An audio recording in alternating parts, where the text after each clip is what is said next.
You ever get that feeling that you're not quite alone? Maybe something's following you?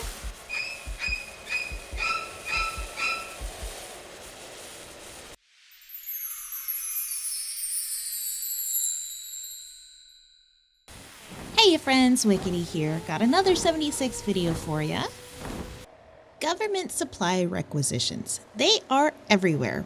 It was one of the first side quests I did once I hit Flatwoods, and these supply crates were everywhere before they made some changes to them.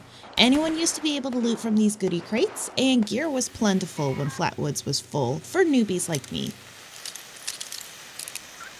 Now, a lot of changes have been made since the beta, obviously, and some of the changes that were made were to requested cargo bot drops. Mainly, the loot is reserved for the person who requests the box. Otherwise, unlocking the crate will leave you with a big wanted bullseye on you on the map. Okay, so I've had quite a few requests to showcase what all of these crates drop, and wanted to show you my findings. First up, the holotape. These can be found as loot in containers, but mainly can be found on ghouls, or even in player vendors, which is where I got most of mine. These tapes can be used at any relay tower. There's actually a max allowed requisition tape that you can have in your inventory, and trying to pick up more than that gives you this message. Through vendors is the only way that I know of around that.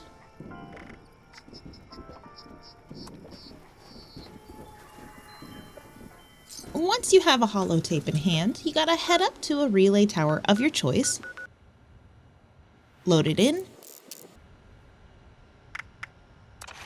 play, and request a drop.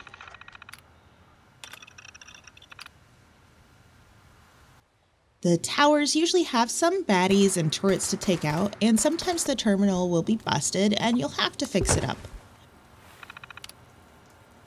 You can request a drop from all of the towers at once, but not another drop from any specific tower until you've grabbed your loot from the first drop. And the drops can take anywhere from 3 to 10 minutes to arrive from what I found. You'll also be able to find at that drop site, baddies will be attracted, so be prepared to put up a little bit of a fight. I have actually run into quite a few random legendaries this way, but not enough to make this a notable legendary farming method. It was about 0.03% chance of the time. There are 6 relay towers scattered across the map, and each relay tower has a different area and region the cargo will be dropped at. The loot will sort of scale with the area, though after looking through my findings, it can be a little inconsistent.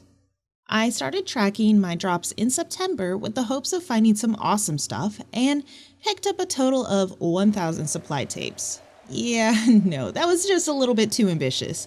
After each drop taking an average of 7 minutes, that could take over 100 hours, so I cut the number in half with the majority of the drops focused on the tower close to the Cranberry Bog.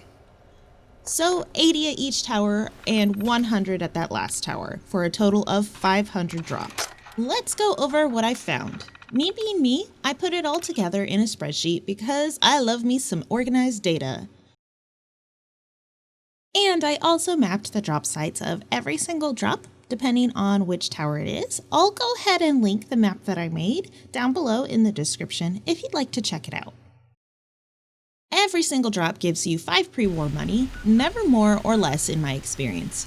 I always received 1 to 4 aid or food items, and 2 to 3 of either weapons, mods, armor, and occasional plan. If I got a gun, I always received at least 1 matching ammo, apart from when I received Fat Man. Most weapons and armor over level 10 was modded, most level 1s were not. Not a single drop gave me legendary gear, which I expected as much. There are a few weapons, aid items, and various things that I never found inside of a drop, so I left them off the list. And absolutely no explosives were in any drop apart from 40mm grenade rounds, and one time I got a missile from getting a missile launcher. I guess the government won't ship explosives, which makes sense. What doesn't make sense are some of the items they gave me. Everything was in poor condition, and my intelligence isn't too terrible. These are all level 0 locks no matter where it is. I never received caps, and each box gave a 6 base experience. Not once did I receive antibiotics.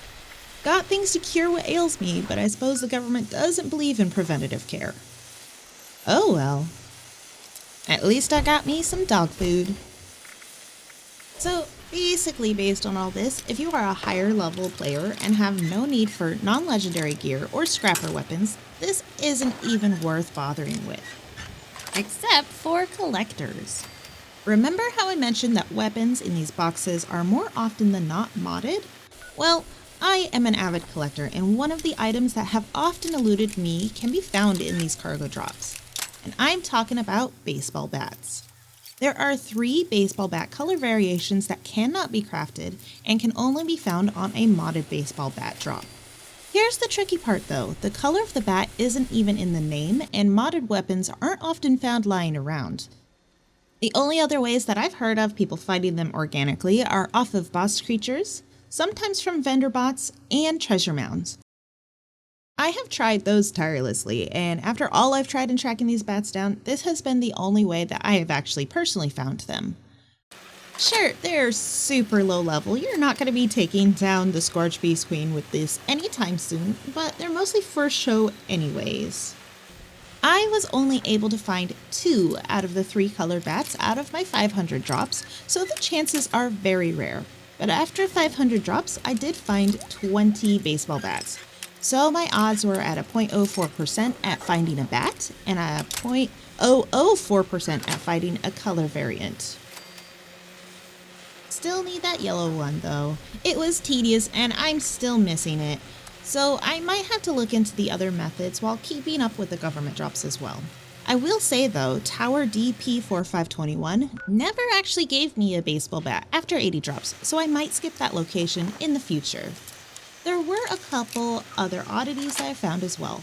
So cultist blades and daggers are weapons that I often overlooked, and they actually cannot be modded by you at all. The mods just don't exist.